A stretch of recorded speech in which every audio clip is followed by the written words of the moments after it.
Opa, então seja muito bem-vindo aqui de volta ao seu curso de NR9, a nova NR9 que foi trazida para nós pela portaria de número 6.735, de 10 de março de 2020, e a nova NR9 que tem o nome de Avaliação e Controle das Exposições Ocupacionais a Agentes Físicos, Químicos e Biológicos. Nós estamos na terceira aula, né, desse nosso curso, né, deste nosso estudo sobre a nova NR9, e ela vai entrar em vigor a partir de um ano da sua publicação. Vamos colocar que ela vai entrar em vigor a partir do dia 12 de março de 2021, tá? Tudo que está aqui dentro da NR9, essa nova NR9, lembra, ela vai entrar no Programa de Gerenciamento de Riscos. E eu já tenho, então, neste canal Ederson Deda SST, ou Prevencionista, duas aulas sobre a nova NR9, vou deixar aqui embaixo para você na descrição deste vídeo. E nós somos na última aula do item 9.1 até o item 9.3, e agora nós vamos terminar o nosso estudo diretamente na nova NR9. Como que eu estou fazendo aqui esse estudo com você? Eu estou lendo a norma e eu estou explicando para você como que você vai fazer na prática o que está solicitando aqui dentro desta nova NR9. Tudo bem?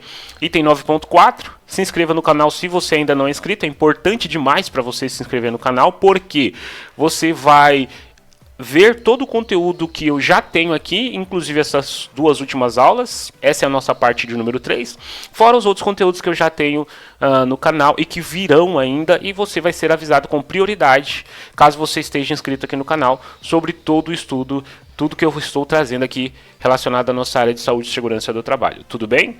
Então vamos lá, item 9.4, nós vamos dar continuidade. Fala de avaliação das exposições ocupacionais aos agentes físicos, químicos e biológicos. Um cafezinho?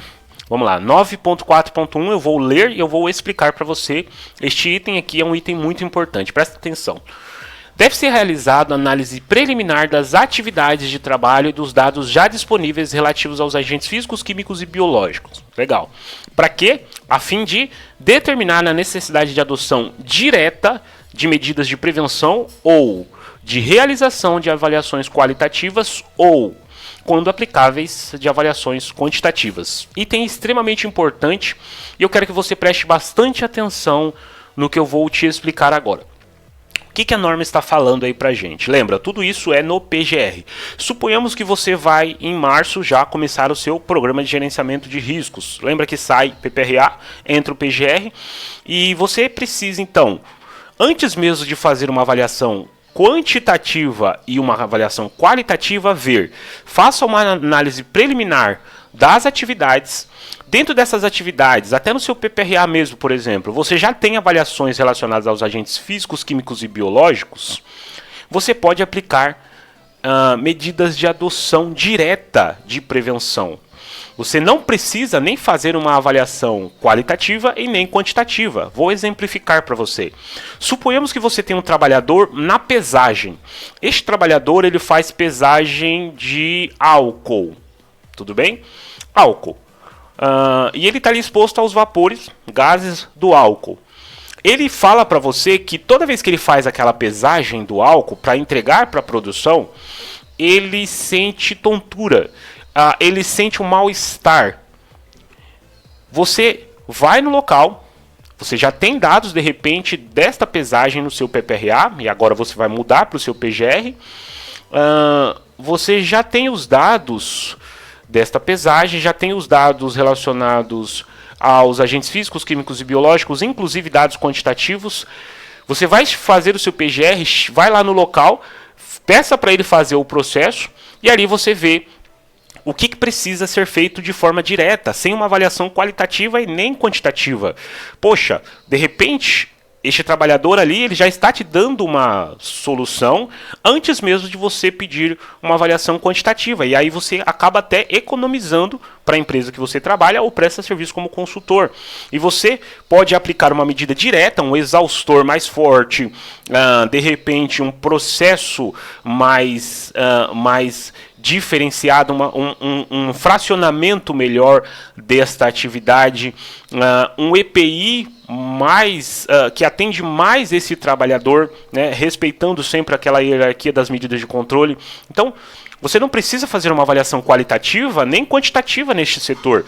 Você foi lá, você viu que realmente aquilo que aqueles trabalhadores estão falando é o que está acontecendo. Então você já pode aplicar medida direta de prevenção. Tudo bem até aqui? Sem quantificar e sem qualificar. Beleza? Esse é o que está falando aqui o item pra gente. E isso, agora, né, normalmente eu procuro sempre fazer isso, mas normalmente, muitas vezes, alguns profissionais eles esperam ter uma avaliação quantitativa para poder justificar. A pessoa está passando mal lá no local, né, e você, não, eu preciso avaliar. Não precisa avaliar, entendeu? Ali já está uma situação de risco grave, né, de risco iminente. O trabalhador já está exposto, ali você já viu, tá? Este item aqui é um item muito legal e acredito que você conseguiu entender aí que você pode aplicar medidas de prevenção direta sem fazer qualitativamente e nem quantitativamente. Acabei economizando também, tá? Vamos lá? Item 9.4.2 fala de avaliação quantitativa, né?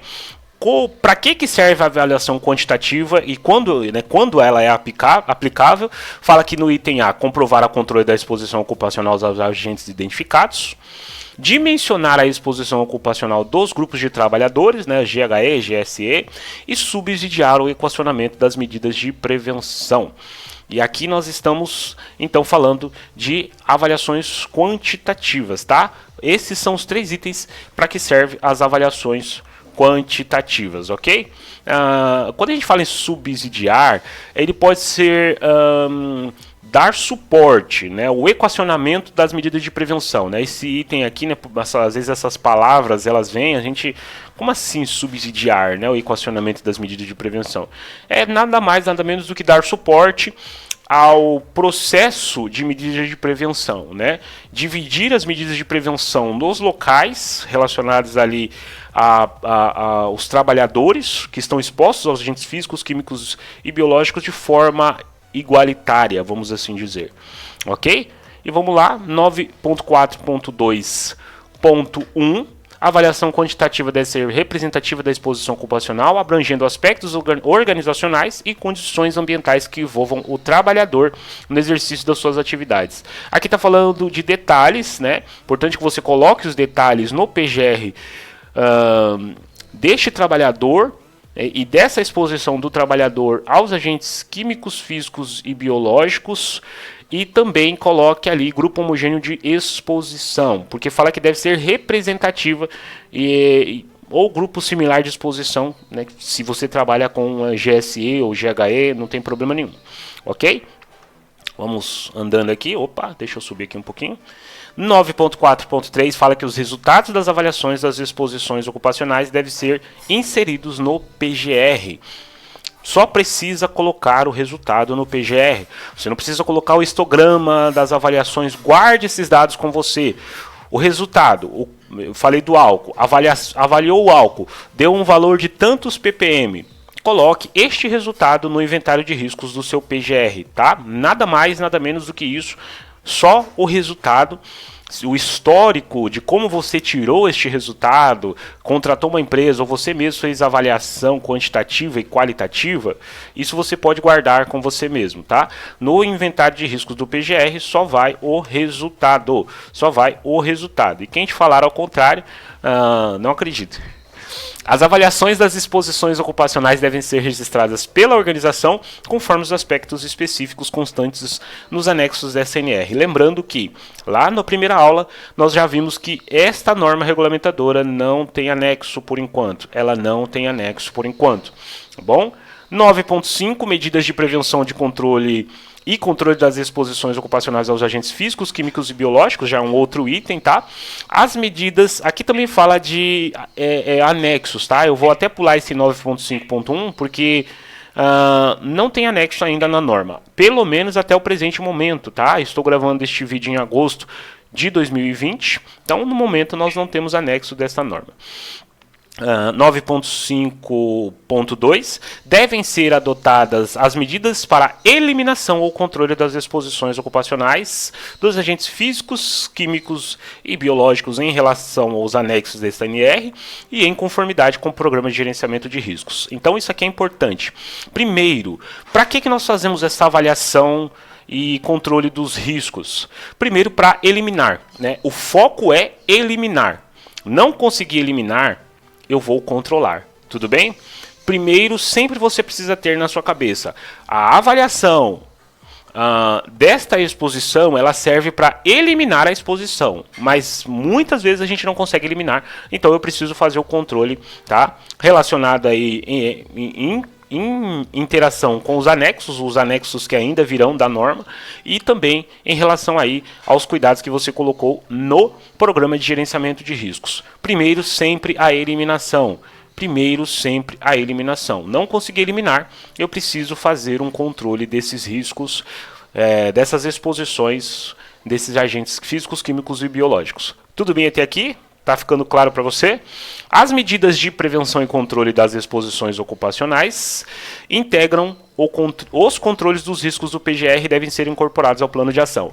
O PGR tem inventário de riscos e plano de ação no mínimo, tá? Se você tiver um programa de gerenciamento de riscos com inventário de riscos e plano de ação, você já está atendendo ali o programa de gerenciamento de riscos e, consequentemente, né, está atendendo ali uma parte do gerenciamento de riscos ocupacionais, somente uma parte, tá? NR 1.5.7 fala dessa documentação. NR 1.5.7 não é o foco do nosso estudo de hoje, mas é para você depois dar uma olhadinha, a nova NR1, tá bom? O risco que você colocou lá no inventário de riscos do PGR, ele precisa ser controlado no plano de ação. Como que funciona? Nós fazemos hoje no PPRA uma antecipação, uma avaliação, nós fazemos uma antecipação, um reconhecimento, uma avaliação dos riscos, não é isso? E, consequentemente, depois nós fazemos o controle. Este controle dos riscos, ele vai entrar no plano de ação do seu programa de gerenciamento de riscos, tá? Então, a antecipação, o reconhecimento e a avaliação entra no inventário de riscos. O controle, ele vai entrar no plano de ação. Tudo bem? Tudo bem até aqui? Acredito que tenha ficado bem claro para você. Então, vamos para o item 9.6, que fala de disposições transitórias, item importante.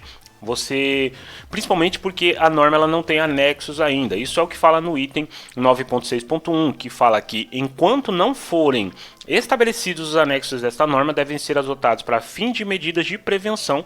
E tudo que está aqui é para prevenção. A letra A, os critérios e limites de tolerância, também conhecido como limites de exposição ocupacional, constantes na NR15 e seus anexos. São 14 anexos lá da NR15, entre qualitativos e também quantitativos. A letra B, como nível de ação para agentes químicos, a metade dos limites de tolerância. Então, um exemplo que eu trago aqui para você é o álcool, né, da pesagem, por exemplo. Você vai lá no anexo 11 da NR15, você vê o limite de tolerância do álcool, você divide por 2, você tem então o nível de ação deste álcool, e isso serve para todos os agentes químicos presentes lá na NR15, anexo 11, 12 e também anexo 13, né? O 13 é um pouco mais qualitativo. Letra C, como nível de ação para agente físico ruído, a metade da dose. Lembrando que quando a gente fala de ruído, o limite de tolerância é 85 decibéis para 8 horas. Se a gente for pegar a metade da dose, dessa dose, né, metade desse limite de tolerância, seria 80, neste caso para 85. Por quê? Porque quando a gente fala de ruído, nós estamos falando de uma função que ela é logarítmica, tá? Não é para 85 vai dar 42,5, não. É 80 porque é uma função logarítmica. Você precisa entender essas questões para fazer o seu PGR e para atender a NR9 muito bem, a nova NR9 muito bem. 9.6.1.1, na ausência de limites de tolerâncias previstos na NR15 e seus anexos, pode ser utilizado, devem ser utilizado, né? Porque de uma forma obrigatória, se não tiver lá na NR15, eu posso utilizar para medidas de prevenção a American Conference of Governmental Industrial Hygienists, que a gente conhece como ACGH. Tudo bem?